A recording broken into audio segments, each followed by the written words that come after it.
ሰላም ጤና ይስጥልን። በመላው ክፍለ ዓለማት የምትገኙ ውድ ቤተሰቦቻችን ይህ የተለያዩ የመዝናኛው ዓለም መረጃዎች የሚቀርቡበት ቻናላችን ነው። ታዲያ በዛሬው መረጃዎቻችን ላይ የተለያዩ የመዝናኛው ዓለም ትኩስና አነጋጋሪ የሆኑ መረጃዎችን አካተናል። ከአርቲስቶቻችን ከሙዚቀኞቻችን እንዲሁም ደግሞ ከተለያዩ ታዋቂ ሰዎች አንደበት ምን ተሰማ፣ ምንስ ገጠማቸው የሚለውን በስፋት በዝርዝር መረጃችን አካተናል። ድምጻዊት ዳግማዊት ላይ የዛተው ግለሰብ ያልተጠበቀን ምላሽ ሰጥቷል። አርቲስቷ ዛቻና ማስፈራሪያ እየደረሰብኝ ነው ማለቷን ተከትሎ ነገሮች ባልተጠበቀ አቅጣጫ ማምራታቸውን ቀጥለዋል። ግለሰቡ በምላሹ ምንን አካቷል? ያልተጠበቀውና አስደንጋጩ ጉዳይስ ምንድነው የሚለውን በስፋት እንመለከታለን። ሙዚቀኛ አስገኘው አሽኮ አስጌ ከሰሞኑ ያጋራው መልእክት ከአነጋጋሪነቱም አልፎ ለሕግ ተላልፎ እንዲሰጥ የሚያደርገው ድርጊት ነው። ሙዚቀኛው ባልጠበቀው ሁኔታ ያልጠበቀው ክስተት ገጥሞታል። ሙሉ መረጃውን በዝርዝር እንመለከታለን። የአርቲስት አንዷለም ጎሳ የፍቅር አጋር የነበረችው እናም በህይወት ካጣናት ከ50 ቀናት በላይ የሞላት ቀነኒ አዱኛን በተመለከተ የተሰማውን አዲስ መረጃም በስፋት እንመለከታለን። እኚህንና ሌሎች መረጃዎችን በዝርዝር መረጃችን የምናስደምጣችሁ ይሆናል። ታዲያ እናንተም ለቻናላችን አዲስ ከሆናችሁ ቻናላችንን ሰብስክራይብ በማድረግ ቤተሰብ እንድትሆኑን እየጠየቅን ወደ መረጃው እናመራለን። መልካም ቆይታ።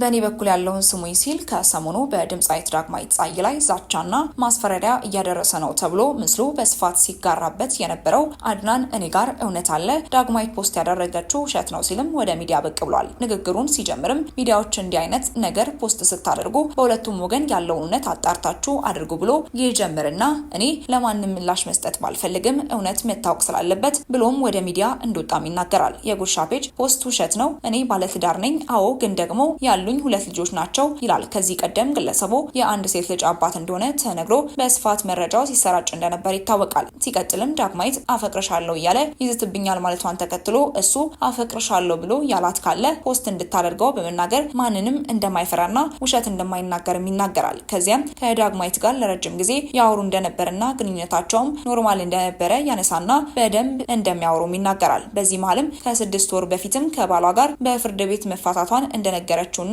በዚህም ጊዜ አብራትም እንዳጽናናትም ይናገራል። እናም ዳግማዊት ፖስት ያደረገችው ቁርጣ ነው፣ እኔ እንደዛ ያልኳት ለቀልድ እንደሆነ ከጽሁፉ አጠገብ የነበረው ኢሞጂ ያረጋግጣል ሲልም በውሸት የተደናገጡትን እህቶቼን ይቅርታ ጠይቃለሁ፣ እሷን ግን አይደለም፣ እሷ በድላኛለች፣ ስሜን አጥፍታለች፣ ከሚስቴ ጋር አጣልታኛለች፣ ስልክ የሚጠቀም ትልቅ የ15 ዓመት ልጅ አለኝ ሲልም የዛተባት ጽሁፉን ፖስት ካደረገች በኋላ በድምጽ እንድታጠፋው እንደዛተባትም ይናገራል። ነገር ግን እኔ ሴት ልጅ ላይ እጄን ፈጽሞ የማነሳሰው አይደለውም በማለትም ስለራሱም ይናገራል። አያይዞም በዚህ ነገር ለተደናገጡ ሴቶችም ይቅርታም ይጠይቃል። ሆኖም ግን ዳግማዊት ስሜን አጥፍታለች፣ ብዙ ነገሬን አበላሽታለች ሲልም በቁጭትና በቁጣም ይናገራል። እኔ እሷ የመጉዳት ፍላጎት ኖሮኝ ሳይሆን በወቅቱ ስለተናደደም እንደሆነም በመናገር ማንም ሰው በዚህ ነገር ሴንሲቲቭ ይሆናል ሲልም ነገሩ ቤተሰብ ጋር መድረሱን ያነሳል። ስለዚህም እኔ በሚስቴ በቤተሰቤ ስለመጣችብኝ ስቼባታለሁ ብሎም መዛቱን ያምናል። ዳግማዊት ያወራችው ነገር ሁሉ ከእውነት የራቀ ሰዎችን የሚያደናግር 100%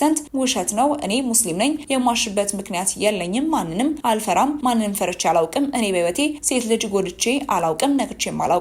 ለሷ ስለኔ ኔጌቲቭ ነገር የሚነግሯት ሰዎች ውሸት ነው። ምክንያቱም አድናንን የሚያውቁት ሰዎች ያውቁታል ምን አይነት ሰው እንደሆነ። እኔ ቤተሰቤ ስለተነካ ተናድጄ ያደረኩት ነው። አስፈላጊ ከሆነ ከዚህ በፊት ያወራነው ሙሉ ፖስት ታድርገውና ሰው እውነቱን ይረዳል።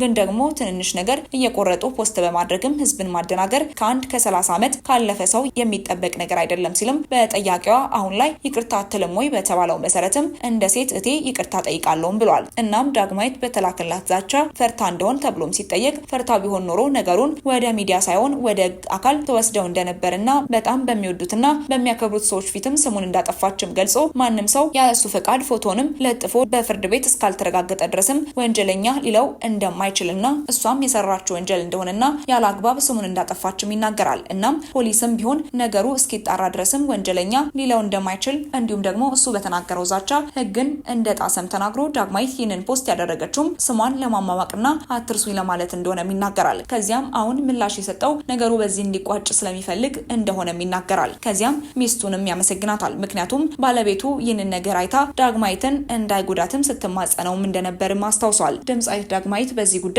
ምላሿ ምን ይሆን? ምክንያቱም ስለዚህ ግለሰብ ብዙ ነገር ብላለች። እሱ ደግሞ እኔ ባላደረኩት ነገር ስሜን አጥፍታለች በማለትም መልሷል። በሌለበት እሱ ምንም በማያውቀው ነገር ስሙ እንደተጥላላም ከብዙ ሰው ጋርም እንደተቆራረጠም ተናግሯል። ዳግማዊት ከሀገር እንደወጣ ብትናገርም እሱ ግን እኔው ራሴ ነኝ ከሀገር እንደወጣው የነገርኳትም ይላል። የእውነት ዳግማዊት የፈለገችው ምንድነው? ህዝቡንስ በዚህ ልክ ግራ ማጋባት ለምን አስፈለገ? ይህ ጉዳይ ውሎ እያደር ወዳልታሰበ ውስብስብ አቅጣጫም እያመራ እንዳለም በተለያዩ አካላት እየተገለጸ ይገኛል። ወደ ቀጣይ መረጃችን ስናመራ ሰሞኑን በማህበራዊ ሚዲያ ላይ በአንድ ታዋቂ ሙዚቀኛ አስገኘ ዋሽኮ ሴቶችን በተመለከተ በተሰጠው አስተያየት ላይ ከኢትዮጵያ የህግ ባለሙያ ሴቶች ማህበር የተሰጠ መግለጫ። እንደሚታወቀው በሀገራችን የሴቶችና የሴት ህጻናት ጥቃት ከጊዜ ወደ ጊዜ እየጨመረ አይነቱም የተቀያየረና በአፈጻጸሙም እየተቀያየረ የመጣ እጅግ አሳሳቢ ጉዳይ ነው። ይህንንም ለመከላከል የተለያዩ የሚመለከታቸው አካላት እንዲሁም መላው የህብረተሰብ ክፍልም የራሱን አስተዋጽኦ ማድረግ እንዳለበትም እውን ነው። አብዛኛው የማህበረሰብ ክፍል ጥቃት ምን ማለት እንደሆነ በቂ ግንዛቤ የሌለው ከመሆኑም በተጨማሪ በአንዳንድ ግለሰቦች የሚሰነዘሩ ሴቶችን የተመለከቱ አስተያየቶችም ለጥቃት መባባስም ጉልህ ሚና አላቸው ሲሉም ማህበሩ ከዚህ ጋር ተያይዞ ሰሞኑን በአንድ ታዋቂ ግለሰብ ማለትም በድምፃዊ አስገኘ ዋሽኮ ሴቶችን በተመለከተ በማህበራዊ ሚዲያ ላይ የተነገረው ንግግር ሴቶች በአካላዊ በኢኮኖሚ እንዲሁም በጎጂ ልማዳዊ ድርጊቶች እየደረሰባቸው ካለው ጥቃት በተጨማሪ በጠቅላላው በመፈረጅም የስነ ልቦናዊ ጥቃት እንዲደርስባቸው ያደረገና ብዙ ሴቶችንም ያስቆጣ ተግባር ነው። በሌላ በኩል ደግሞ ጉዳዩን ብዙ ሰዎች እንዲቀባበሉትና የበለጠ ሴቶች ላይ እንዲዘባበቱ ያነሳሳም ጭምር ነው። ድምፃዊው ከዚህ ቀደም የሀገር ካስማ በተሰኘው ሴቶችን ለማበረታታት ታልሞ በተሰራ ህብረ ዝማሬ ላይ በመሳተፍም የሴቶች አጋር መሆኑን በማሳየቱ እንደ ተቋሙ እውቅና ሰጥተን የነበረ ሲሆን አሁን ባደረገው ንግግር ግን ሴቶች ላይ የጥላቻ ዘመቻ እንዲከፈት በማድረጉም ማህበራችን እጅግ ያዘነ መሆኑን ለመግለጽ ይወዳል። ድምፃዊው በንግግሩ በፍቅር ያበደች ሴት ካሳየኸኝ የማይሞት ሰው አሳያለሁ በማለት ሴቶችን ሁሉ በአንድ በመፈረጅ በአጠቃላይ የሴቶችን ስብና የሚነካ ሴቶችን በህገ መንግስቱ የተሰጣቸውን ክብራቸው ተነጥቆ የመኖር መብት የጣሰ አስተያየትም ሰጥቷል። የንግግሩም በሀገራችን የጥላቻ ንግግርና የሐሰተኛ መረጃ ስርጭትን ለመከላከልና ለመቆጣጠር የወጣውን አዋጅ ቁጥር 1185/2012 አንቀጽ 2 ቅንፍ 2 እና 4 እናም 7ን የጣሰና የወንጀል ተጠያቂነትን የሚያመጣ ተግባር ነው ሲሉም ነው በሙዚቀኛው ላይ ድምጻቸውን የሚያሰሙት። በመሆኑም ማህበራችን ግለሰቡ